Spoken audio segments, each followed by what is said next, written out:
book. So you can kind of log that away for the end of our study. But the rest of these we're starting to talk about. You should be able to do some of these, listing all 12 of the judges, the enemy that they defeated in each of those stories, something unique about those stories, to describe the 4-part cycle of sin, and then more than that, to describe the trajectory of the entire story of Judges from beginning to end. So let's do some of that before we get going into Judges chapter 4 and 5, the stories of Deborah and Barak. Okay, the cycle of sin. Where does this begin? On your handout, this is the first thing I have you do is fill in this and then the chart of the judges. So, and one quick note about comments. Daniel Hooten is also running a microphone. I know there's a lot of kind of like quick back and forth, so we won't worry about microphone for those types of responses. But if you have a longer comment that you want to make, response to something that I've asked or that we've said, raise your hand and Daniel will be able to find you. And those longer comments, especially, we want everyone to be able to hear, not only in the auditorium, but also at home. So we'll try to do that as best we can. But quickly, let's run through this. The cycle of sin, where does it start? Wait, well, that's like going way back. That's like the full trajectory, going to Garden of Eden. No. Oh, in the book of Judges, we start with sin. I should have done that first, but the people do what is evil in the sight of the Lord. That's the phrase that gets repeated, something like that. We first see it in chapter 2, verse 11. But oftentimes at the beginning of the story, it'll say the people do what is evil in the sight of the Lord. Okay, and then what happens? Okay, they are oppressed, or they go into servitude, to use our words that start with the letter S. And remember that the way that chapter 2 described that, remember chapter 2 was kind of laying out the full picture, and then we have the specific episodes in the chapters that follow. But in chapter 2, it makes clear that God is the one doing it. We'll continue to see that. God's hand is against these people, the people of Israel, but he uses other nations to come and to oppress them, is the word Brian uses. Plunder was the word that we also saw in chapter 2. So God's doing it, but he uses the enemies in and around the people of Israel to make this happen. And so that leads to what then? Yeah, or what's our S word? You better remember. Yeah, supplication. So in chapter 2, it says that the Lord is moved by their groaning. So as Brian says, they're crying out for help. And then the final, I don't say final, it's a cycle. So there's no final, I guess. But the last piece of this is what? Yeah, the salvation, the deliverance. Again, God's hand in this, raising up a deliverer to defeat that enemy and give the people some amount of rest and relief. Okay, but as we talked about on Sunday, is this simply a cycle that takes you back to the same spot every time? Not in Judges. It gets worse, you say. So this is the picture we painted of the entire, so again, it's like, going from 2-dimensional to 3-dimensional. The cycle shows us the kind of the basic components, but we want to think of it more 3-dimensionally, where we are going downward and spiraling to those same patterns, but really things do get worse and worse. And so this is, in a literary standpoint, how the book of Judges is structured. We begin with the first 3 chapters, which really lay out that pattern. They fail to drive out the people. The people are a thorn in the side. Chapter 2 gives the overview of how this is going to happen. And then chapter 3, the stories are fairly basic. Othniel, Ehud, Shamgar give us the basic, structure of these stories. But then each of the main judges from there on out, from Deborah and Barak on down to Samson, at least I will make the case, and y'all see if you agree with me as we go, which is fine if you don't, but I will make the case that each of these judges themselves have less faith, worse character, and there's more problems in the story in each of these events as we go through the book of Judges, showing this worse and worse downward spiral that chapter 2 even describes. So they never were like this, the previous generation, never as good as the previous generation. And then we end, to cap it all off, in chapter 17 to 21 with some awful stories that show us how the people are corrupt through and through. And so that is kind of the climax. I don't know what the opposite of a climax if it's on the bottom, but The low point of the book are those two stories, ending with the people had no king, they do what's right in their own eyes. Okay, that's the book of Judges. All right, I guess I've already named them, so that was giving you answers. But let's go through the first three so far. First judge in Judges chapter 2. Yeah, Othniel. Who is the enemy that is oppressing? Try not to look if you can, but the enemy oppressing Israel in the time of Othniel.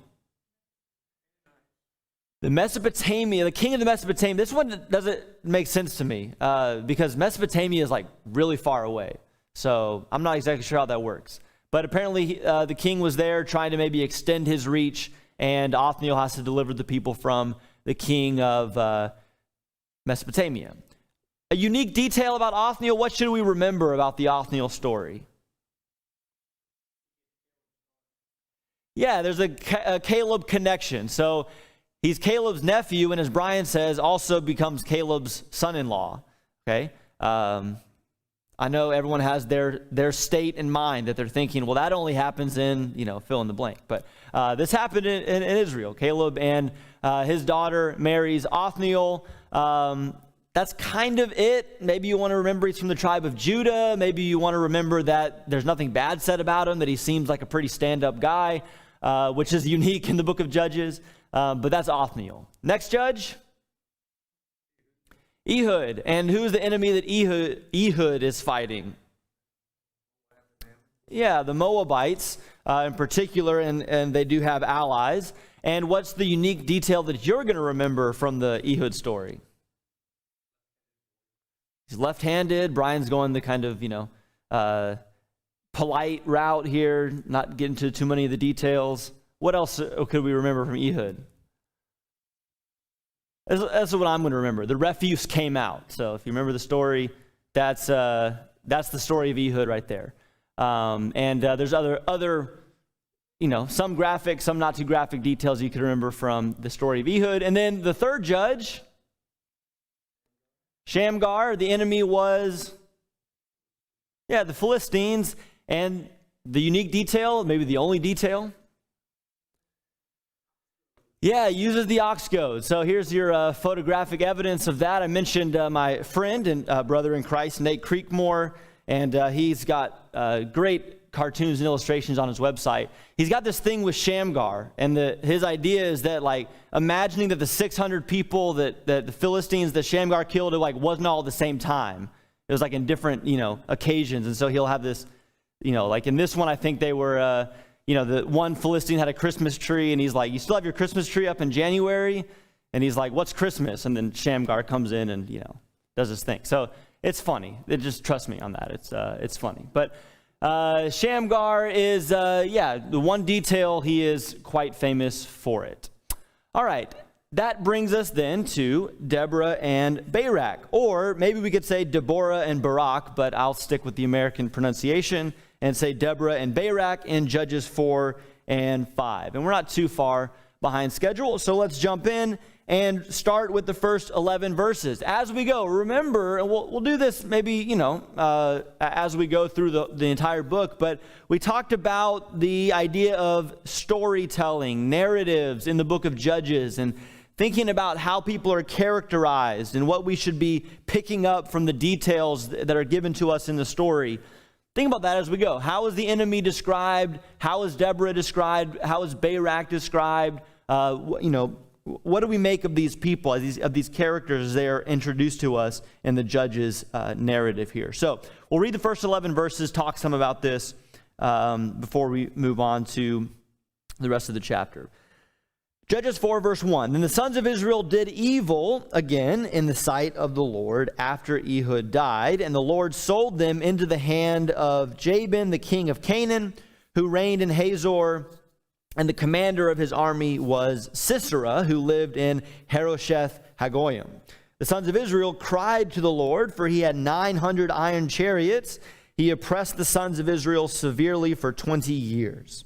Now, Deborah, a prophetess, the wife of Lapidoth, was judging Israel at the time. She used to sit under the palm tree of Deborah between Ramah and Bethel in the hill country of Ephraim, and the sons of Israel came up to her for judgment. Now, She sent and summoned Barak, the son of Abinoam, from Kadesh Naphtali, and said to him, Behold, the Lord, the God of Israel, has commanded, go and march to Mount Tabor, and take with you 10,000 men from the sons of Naphtali and from the sons of Zebulun. I will draw out to you Sisera, the commander of Jabin's army, and his chariots with many troops to the river Kishon, and I will give him into your hand. Then Barak said to her, If you will go with me, then I will go, but if you will not go with me, I will not go. She said, I will surely go with you. Nevertheless, the honor shall not be yours on the journey that you are about to take, for the Lord will sell Sisera into the hands of a woman. Then Deborah arose and went with Barak to Kadesh. Barak called Zebulun and Naphtali together to Kadesh, and 10,000 men went up with him.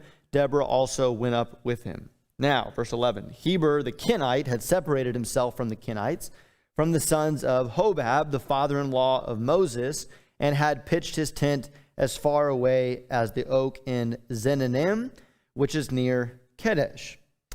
Okay, let's talk first about the enemy. What do we want to say about the enemy and their oppression of the Israelites? And remember, give Daniel something to do here.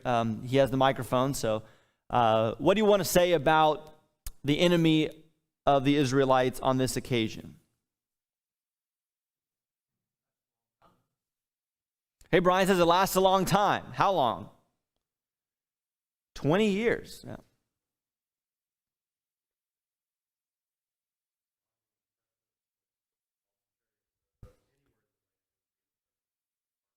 Yeah, 900 chariots of iron is the detail given to us, and that may be all we need to know. Okay, everyone always says when they teach this or write about it, it's like having tanks. Okay, so maybe that's our modern equivalent. 900 tanks that they had. They obviously had the military might and advantage.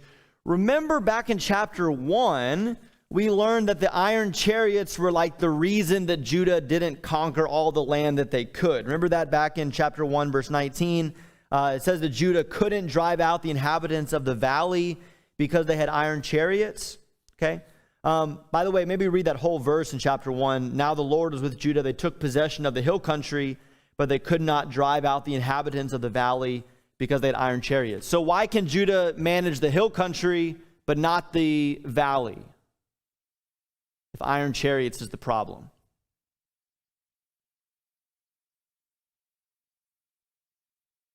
Why were they fine in the hill country, problem in the valley? I was saying Judah, but you could flip it around, okay? Where are chariots best suited? Yeah, they're going to be best suited in the valley. So yeah, you can, do your thing in the hills, but the chariots, they rule the flat land of the valley. Okay, so maybe that's what we want to say about the enemy. What about Deborah? What are your thoughts on Deborah so far? What do we want to say about her? She's a prophetess.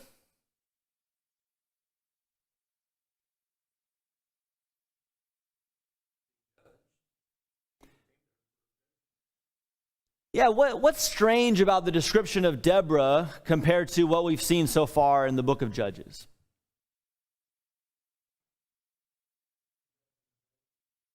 Yeah, at least that she's actually judging, and by that I think he means according to our definition of judging, okay? So I might have said on Sunday, in the book of Judges, judge doesn't mean a judge, it means a warrior. Well, I guess this chapter would correct that a little bit, that there are more senses of the word judge, and I think I had that up here, that there is another aspect here. And Deborah, the prophetess, and by the way, when it says she's a prophetess, what does that mean? Or what's the thing we should take from that in terms of her role in Israel?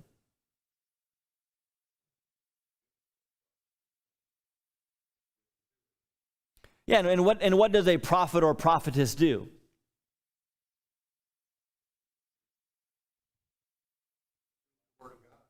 Yeah, she brings the word of God, as Brian says, okay? So, you have two kind of, things that we would say about what she does. She speaks for God, speaks God's words, and also helps to judge between people, whether it's people's problems, conflicts, so on and so forth. But she is a judge in Israel, Okay. All right, maybe we can say more about Deborah in talking about Barak, but maybe Barak's the conversation that we really want to have. What would you say about Barak up to this point? All right, Brian says he's weak. Anybody want to argue with Brian? Maybe we should take like pro-Barak and anti-Barak factions here in this class. So Brian wants to start by tearing down Barak. So maybe, Brian, you can give your, and we'll get the microphone down here. You spoke first, so make your case against Barak as a weak figure. Okay. Well, first, Barak, first, let me just say that Deborah conveyed to Barak the commandment of God. God's directing him to take on the Canaanites. And he doesn't fully decline. He just says he needs a woman to go with him to do it. And otherwise, and he's pretty adamant, you don't go, I don't go, and forget about God's commandment. Okay. Any pro-Barak voices in here? Anybody want to take the other side of the argument and defend Barak?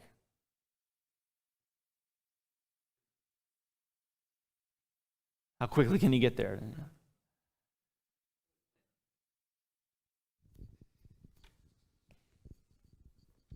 And not just to argue or to say, but no, it's good. We want argument in our classes. Okay. You can't learn anything without disagreeing. He's the elder, so no.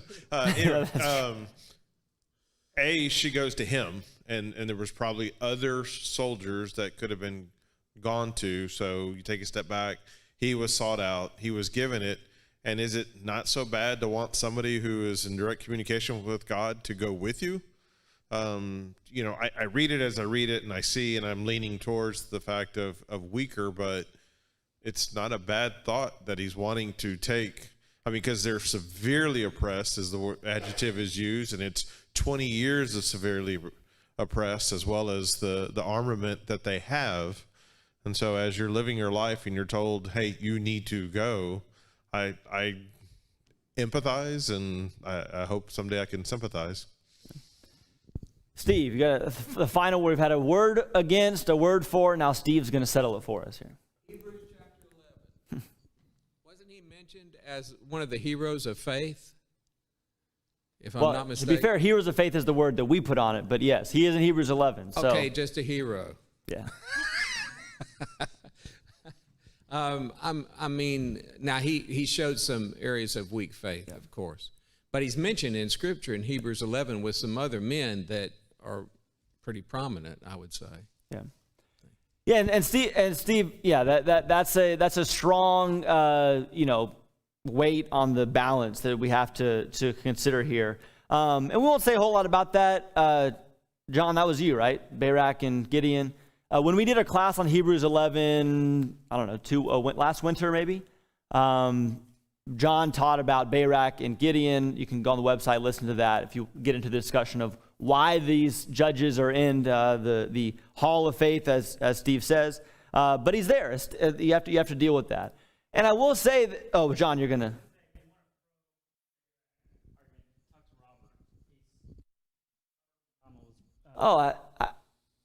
I had forgotten that, and Robert's not here tonight to offer that. So, but he's been represented in the class. I think he's listening at home. So, Robert, you've been mentioned.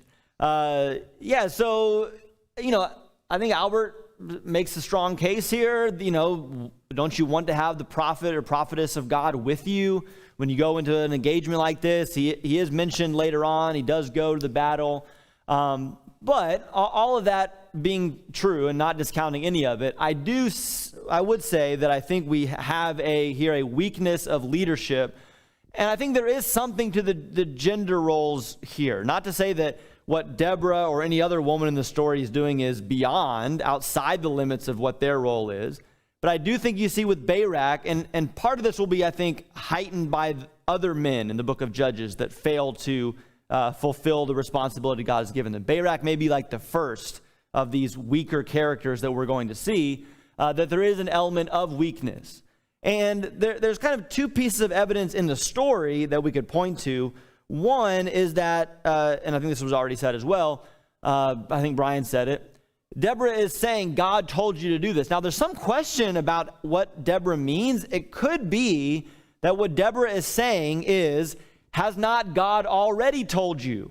As if this was a previous command that Barak knew about and had yet to act on. Okay? We don't know that. It could just be that Deborah is saying, I'm telling you for the first time, God has commanded you. But, really either way, you could say there's a command from God. Barak should have had the faith to act on that command regardless.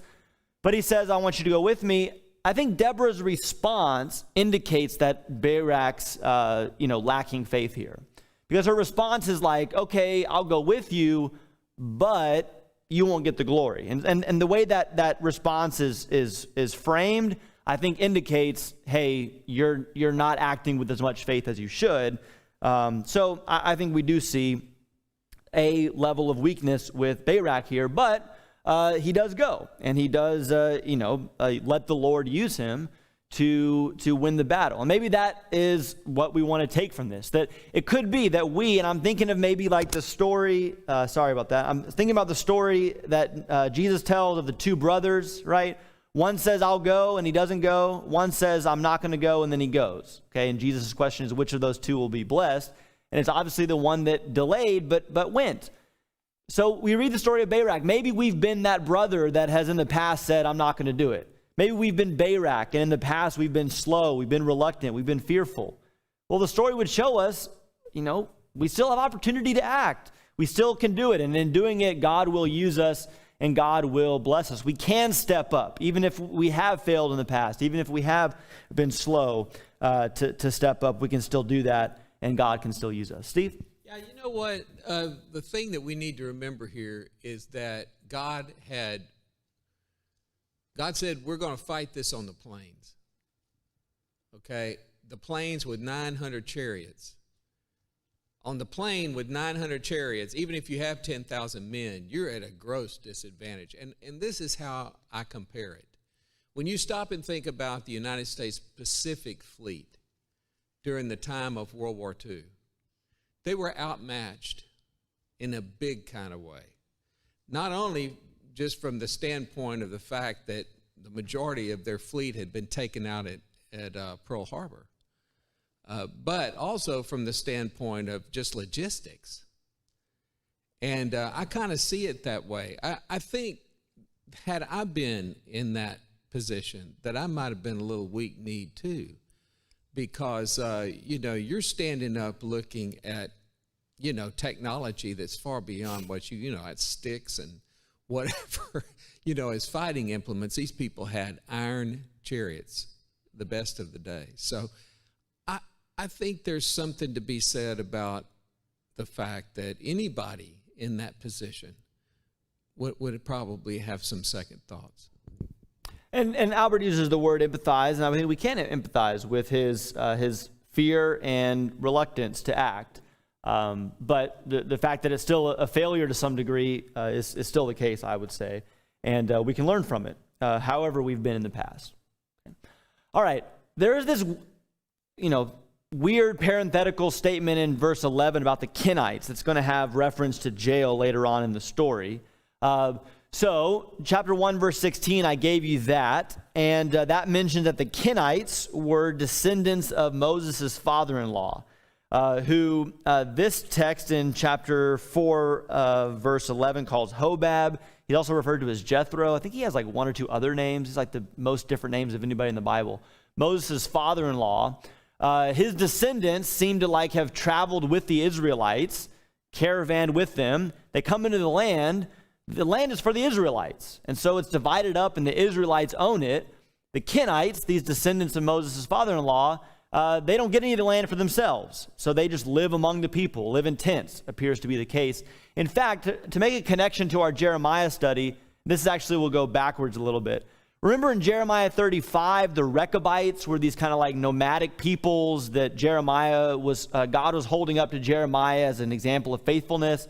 They are the descendants of Jonadab the Rechabite. 2 Kings 10 tells us about Jonadab the Rechabite, who seems to be a righteous guy. And then 1 Chronicles 2:55 tells us that the Rechabites were descendants of the Kenites. And so put all that together, you see that all the way from the time of the Judges to the time of Jeremiah, the Kenites are around. They're living in tents within the land. The land's not their own, but they're living there, and they play, a role in the story from time to time. And the Kenites, particularly one, Jael, the wife of Heber the Kenite, will play a role in this story. Okay, spoiler alert. Okay, let's read the rest of the chapter. This is to show you kind of what's going on here. Bethel and Ai, that's down here. That's where Deborah would have been doing her judging. Naphtali is up here. So she calls Barak from up here to come down and see her.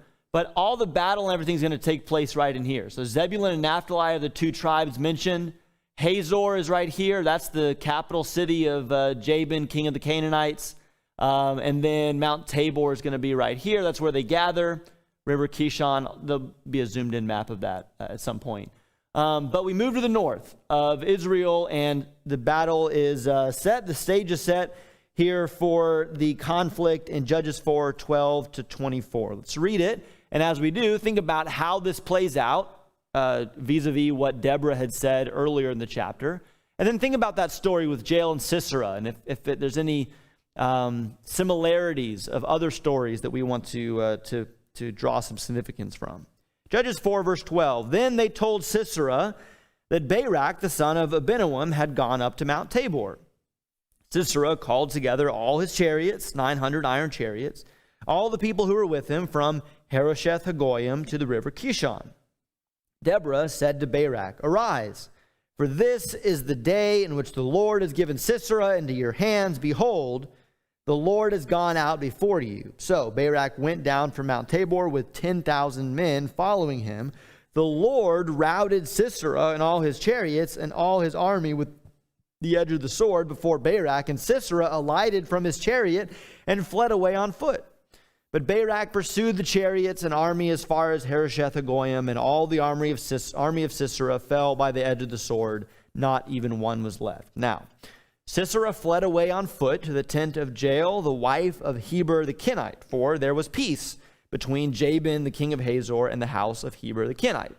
Jael went out to meet Sisera and said to him, "Turn aside, my master, turn aside to me, do not be afraid."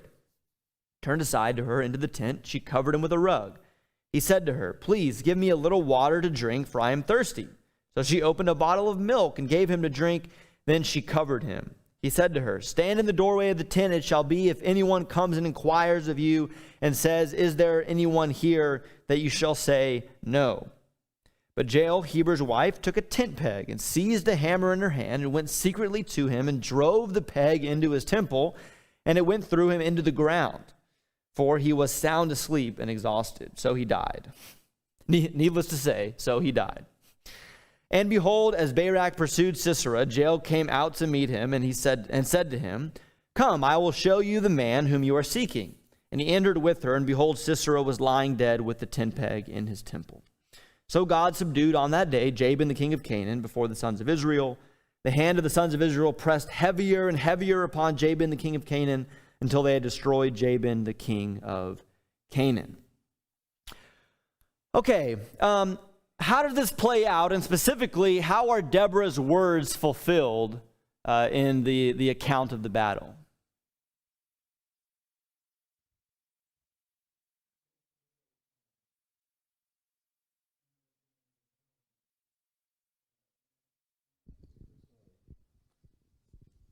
Yeah, so sorry, Daniel, didn't get there in time. I'll repeat what Terry said. So Jael becomes the heroine of the story. She's the one that gives the ultimate deliverance by putting a stake in the battle, so to speak, driving the tent peg through Sisera. There's another way, though, I'm thinking of, that we could say that the way the events turn out, the way the story's told, happens the way Deborah said it would happen.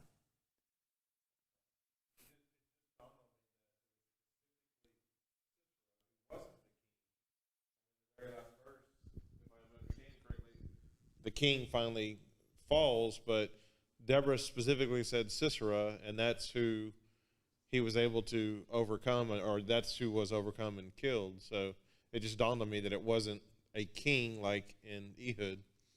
Sure, yeah. And so, it would again get to Deborah's words coming to pass. As she said, Sisera will be overthrown. Sisera is overthrown. probably what is happening in 23 and 24 is that, remember, Jabin's the king. Sisera is like his main guy. So probably what's happened is that this is the decisive battle that does away with Sisera and his army. But Jabin's still the king, and he's still, technically oppressing the people. But now the tides have turned, and Israel is able to fight back and have, greater and greater success against Jabin until the point that they are completely relieved of his oppression. All that's not told to us. This is the kind of, initial, perhaps, battle or two that drives Jabin back and weakens his hold, and then they can, continue to push him back until he's defeated. One big way, though, what did Deborah say was going to happen in this battle? We remember the woman thing, but, in terms of Deborah's main point about what was going to happen, what did she say?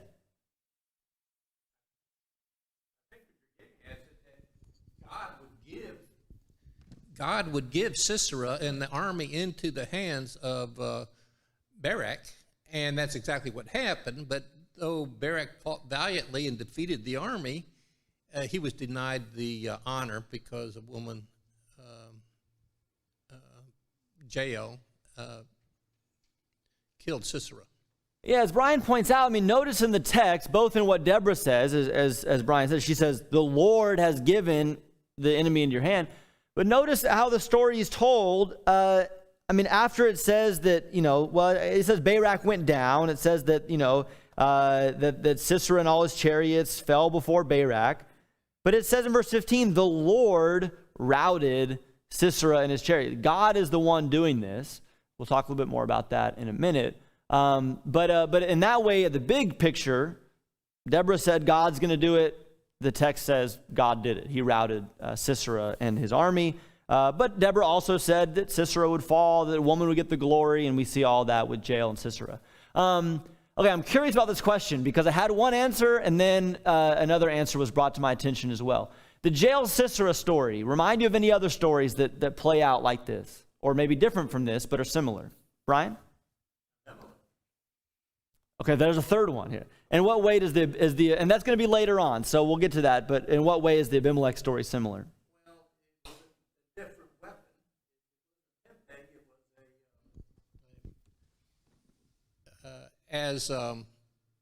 As Abimelech was attacking the tower with the people in there, a woman dropped a millstone on his head. So you have a woman killing the evil man by crushing him in the head. Yeah.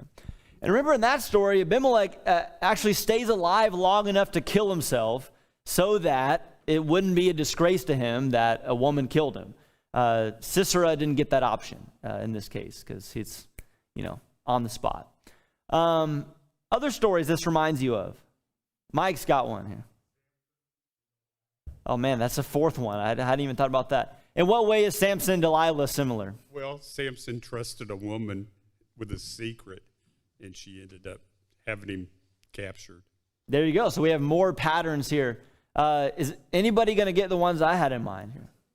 This is actually good. Remember with stories, as many layers as you can pile on, you just start to see the multi-dimensionality of these stories. It's cool. I'll give you the two I thought of. One's in the book. John, do you have one?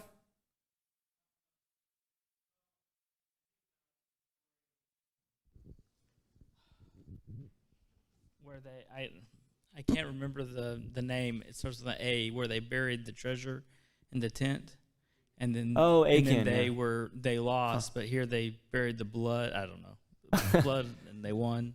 I can see it. It's out there, but that's not the ones. But we could work with that. Here's the two I had. The one I first thought of is Rahab and the spies. This is like an anti-Rahab story. Okay, Rahab covered up the spies, gave them a safe place to hide. She was helping the Israelites, even though she wasn't an Israelite. In this story, we also have a non-Israelite helping the Israelites, but she does it by taking someone in, saying she's going to hide them, and then killing him. But then I was reading, and it could be that there's more of an intentional connection to the chapter just previous. Think about the similarity between how Ehud kills Eglon and how Jael kill Sisera, right? There's kind of a secret meeting, right? Come in here. Yeah, we're on the same team. And then there's a decisive, thrusting of the sword or nailing of the tent peg. And I can't remember if I had that on here, but it is like Ehud's to some degree. And so, but again, the point we would draw from that is, like we said on Sunday with Ehud, that's an unexpected source of deliverance, right? And the enemy thinks they're getting away with something that then will come back on them. And you have a similar here. It's an unexpected source of deliverance for God's people. The last possible thing you would expect to happen happens, and the enemy unsuspectingly gets what's coming to them. Yeah, Brian? I think one parallel, which perhaps is more prophetic, is that the seed of woman crushed Satan in the head. There you go. And that just does away with all of it here. So, yeah, I think, again, that's what you want to do with these stories, is see how they all, have prefigurings to each other and to the ultimate story of, the woman in Genesis 3, that seed of woman that crushes the head of the serpent. Okay, I'll just ask this and then we'll read and then we'll see the answer here. Did you notice that Sisera got off his chariot and ran? Why in the world would somebody get off? If they're trying to get away and they're in a chariot, why would you get off of a chariot pulled by horses and run? Doesn't seem very smart, does it? Chapter 5 may hold the answer. Let's read chapter 5. Here's our visual here. Mount Tabor, that's the mountain that the 10,000 troops of Barak would have been on top of. This is Harosheth Hagoyim, where Sisera is running to. And then this is the river Kishon that kind of runs through this valley here where the battle would have taken place. Because again, the iron chariot's like the valley. There's Mount Tabor again. Let's maybe, instead of reading the whole thing, just notice some things here, and I'll just go to, this is on your handout. So if you have a handout, you can look through the different sections of the song. Judges 5 is a song that recounts the victory that was won and told about in Judges 4. This happens also at the Red Sea. Remember the Red Sea, the story is told, and then in chapter 15 of Exodus, there's a song that sings about the victory. Same thing here in Judges 4 and 5. And so it gives you another look at what has happened. And there's some things that it can enlighten us about, as well as just help us with the poetry of giving praise to God and reflecting on his power and his deliverance. But let's notice some things here.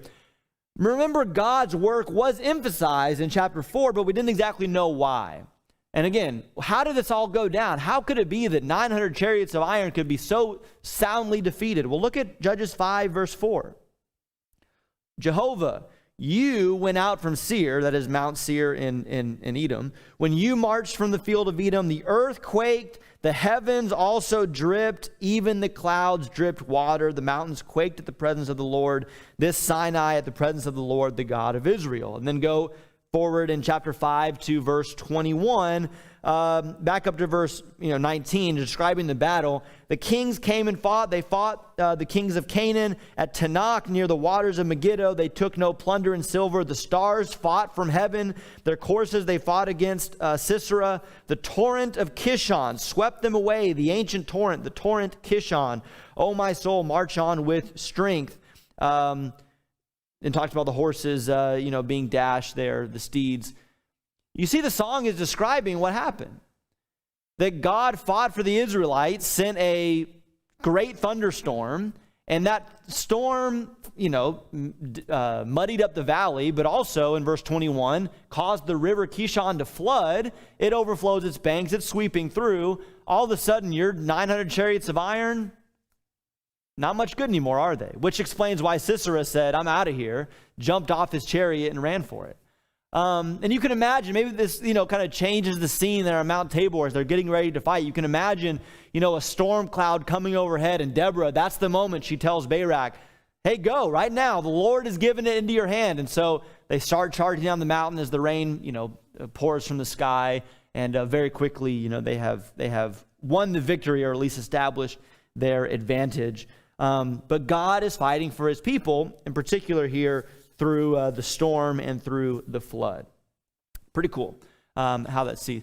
I did a lesson on this. This was back sometime during quarantine. I think the lesson was called Unity and Victory. And I talked about this idea, but there's some really cool language here in the song. Verse 2, that leaders led in Israel, that the people volunteered, bless the Lord. In verse 9, my heart goes out to the commanders of Israel, the volunteers among the people, bless the Lord. There's this, two things are needed. This picture it's a complete picture of success among God's people that involves leaders leading and people offering themselves willingly to volunteer for the cause. Okay, so again, if you're thinking about the secrets of long-term success in a family or in a church, we talked about this in the previous class. Leaders are highlighted in the book of Judges as being necessary for spiritual success, but leaders can't do it on their own. You need people that are willing to show up, people that are willing to do things, people that are willing to follow, people that are volunteering to say, how can I help? What can I do to be of service in the kingdom of God? And so in the song, you have both of those things praised as being vital for the success of the effort. But notice not everybody shows up. Notice in verse 14 and following how it says that some of the tribes, they're praised because they were there. Some of the tribes weren't there. Verse 14, from Ephraim, those whose root is in Amalek came down, following you, Benjamin, with your people. From Machir, commanders came down. From Zebulun, those who wield the staff of office.